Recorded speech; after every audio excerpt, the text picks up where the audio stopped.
आ जाए तो आप इस्तीफा दें और घर जाएं, नहीं तो 13 दिसंबर को जो होने वाला है, आपको ये बात भी समझ आ जाएगी कि इस्तीफा अगर आप 13 दिसंबर से पहले दे देते तो आपके हक में बेहतर होता। शहबाज शरीफ को बगैर किसी इल्ज़ाम के एक धेले की करप्शन साबित नहीं कर सका ये सिलेक्टेड टोला। इमरान साहब ने खुद तस्लीम किया कि 2.5 साल में जो सिर्फ एक केस इनके दौरे हुकूमत में और इस हुकूमत के अरसे में बना है, वो शहबाज शरीफ के केसेस हैं। इमरान साहब ने नैब को इस्तेमाल करके शहबाज शरीफ के खिलाफ झूठे केसेस बनवाए। सुप्रीम कोर्ट में जब नैब को सबूत पेश करने का वक्त आया तो उन्होंने अपनी दरखास्त वापस ले ली। अभी भी जिस केस के अंदर वो जेल में हैं, वो केस क्या है, मैं पाकिस्तान की आवाम को बताना चाहती हूँ। वो केस ये है कि इमरान साहब ने शहबाज शरीफ को जेल में बंद करके अवाम का आटा और चीनी चोरी करना था। वो केस ये है कि ऑपोजिशन लीडर शहबाज शरीफ को जेल में बंद करके, सियासी मुखालफिन को जेलों में बंद करके, पंजाब के ऑपोजिशन लीडर हमजा शहबाज को जेल में बंद करके 18 महीने सबसे ज्यादा सियासी कैद, पॉलिटिकल विक्टिमाइजेशन हमजा शरीफ, आज 18 महीने हो गए। केस ये है कि 400 अरब का चीनी में डाका डालना था। शहबाज शरीफ को जेल में इसलिए बंद किया गया है और उनकी केस की हकीकत यह है कि 225 अरब का डाका आटे में डालना था, 122 अरब का डाका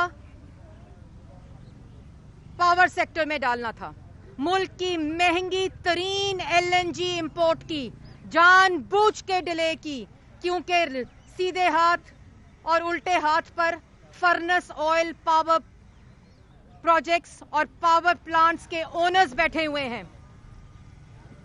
फर्नेस ऑयल से गैस बनाने और बिजली बनाने, फर्नेस ऑयल से बिजली बनाने के लिए जानबूझकर LNG इंपोर्ट को डिले किया गया। 200 अरब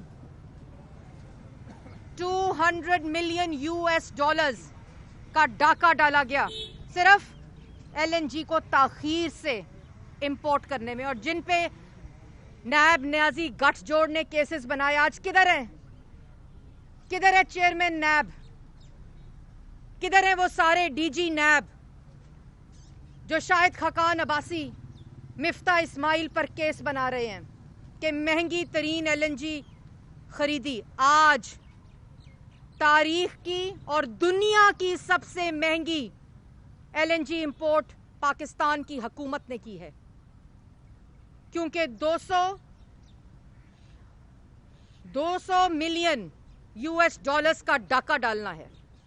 दोनों हाथों से इस मुल्क को लूटा जा रहा है।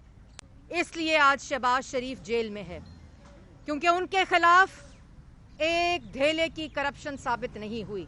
लेकिन इमरान साहब, आपको 2 टोक पैगाम है और पाकिस्तान की आवाम के लिए खुशखबरी है कि दिसंबर 13 फैसला कुन घड़ी है। उन नालायकों, नाअहलों और चोर, वोट चोर जिन्होंने आइन तोड़ा, RTS बिठाया और इस टोले को मुसल्लत किया, जिसकी वजह से पाकिस्तान की आवाम आज अपने घर में रोटी नहीं खा सकती। आटा और चीनी दस्तयाब नहीं है, गंदम की कटाई है तारीख में पहली दफा और आटा मार्केट से गायब है। ये वो तमाम डाके हैं जो दोनों हाथों से इस वक्त मुल्क को लूटा जा रहा है। अद्वियात के अंदर 500 अरब का डाका। कोविड की गर्दान करने वाले 2 साल से सेहत का वजीर नहीं है इस मुल्क में। कोविड की गर्दान करने वाले आज तक मुल्क के अंदर महंगा तरीन, पाकिस्तान के अंदर महंगा तरीन कोविड का टेस्ट है, झूठा डेटा देते हैं। और मैं आखिर में कहना चाहती हूं कि 13 दिसंबर फैसला कुन है। पाकिस्तान की आवाम के लिए पैगाम है कि अपने घरों से निकलें, اس فاشسٹ ٹولے کے خلاف نکلیں.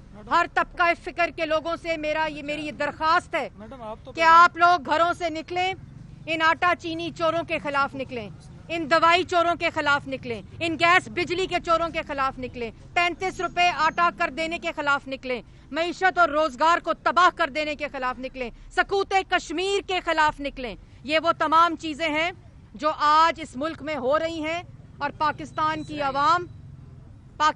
کی عوام یہ اپنی آنکھوں سے دیکھ رہی ہے. اور 13 دسمبر کو مجھے یہ یقین کامل ہے کہ انشاءاللہ وہ فیصلہ کن گھڑی ہوگی کہ ان ووٹ چوروں کو گھر جانا پڑے گا. اچھا میڈم یہ بتائیے گا, آپ نے عمران خان کے استعفے کی بات کی ہے, صرف عمران خان کا استعفیٰ مسلم لیگ نون کو مقصود ہے یا صرف یا عسکری قیادت کا بھی استعفیٰ چاہتے ہیں؟ وہ تمام لوگ جو ملک کو آج اس نہج پر پہنچا رہے ہیں, پہنچا چکے ہیں, اور عمران صاحب کو اس ملک کی جو تباہی ہے, چاہے وہ معیشت کی ہو, چاہے وہ سکوت کشمیر ہو, چاہے وہ آٹا چینی چوری ہو, چاہے وہ گیس بجلی چوری ہو, پاکستان کی تاریخ میں کرپٹ ترین.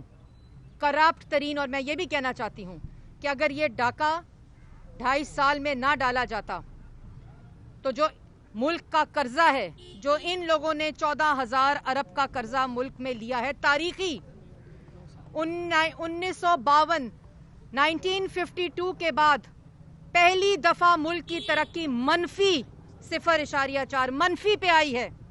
یہ ملک اس طرح کے کسی ٹولے کا اور ان کی نالائکی کا متحمل ہے. مریم نواز صاحبہ نے کہا ہے کہ عمران خان نے اپنے سلیکٹرز کا بھی برا حال کر دیا ہے, تو آپ سلیکٹرز کو کیا مشورہ دینا چاہیں گی کہ انہیں کیا کرنا چاہیے؟ دیکھیں, میرا ایک ہی مشورہ ہے کہ 13 دسمبر سے پہلے استعفیٰ دیں, غلطی کا اعتراف کریں اور اپنے گھر جائیں. جی بالکل, جو اس میں ملوث ہے. ایک منٹ بھائی, آپ ایک منٹ سوال کرنے دیں. میڈم یہ بتائیے گا کہ 13 دسمبر کو ایسا کیا ہونے والا ہے کہ آپ کہہ رہے ہیں کہ پھر عمران خان پچھتائے گا کہ مجھے استعفیٰ دے دینا چاہیے؟ دیکھیں, یہ اسلام آباد کی جانب مارچ کریں گے یا کسی نئی حکمت عملی کا اعلان ہوگا؟ دیکھیں, پاکستان ڈیموکریٹک موومنٹ اس بات کا تعین کرے گی. 8 تاریخ کو سربراہی اجلاس ہے, اور جس کے اندر وہ تمام جو حکمت عملی ہے جو 13 دسمبر کو پاکستان ڈیموکریٹک موومنٹ اناؤنس کرے گی, اور جس کی وجہ سے کیونکہ میں بار بار تنبیہ کر رہی ہوں کہ عمران صاحب استعفیٰ دیں اور گھر جائیں, اور جو 8 دسمبر کو حکمت عملی ہوگی وہ انشاءاللہ اسلام آباد میں اناؤنس بھی ہوگی اور 13 دسمبر کو بھی اناؤنس. میڈم آپ کو YouTube پر گوگلی نیوز دیکھنے کے لیے youtube.com کی سرچ بار میں googly news T V type کریں. گوگلی نیوز کے پیج پر سرخ رنگ کے سبسکرپشن والے بٹن پر کلک کرنا نہ بھولیے. YouTube پیج پر اپلوڈ ہونے والی ویڈیوز سے باخبر رہنے کے لیے بیل آئیکن پر کلک کیجیے. آپ کو ہر نئی ویڈیو کے بارے میں نوٹیفیکیشن موصول ہو جائے گا.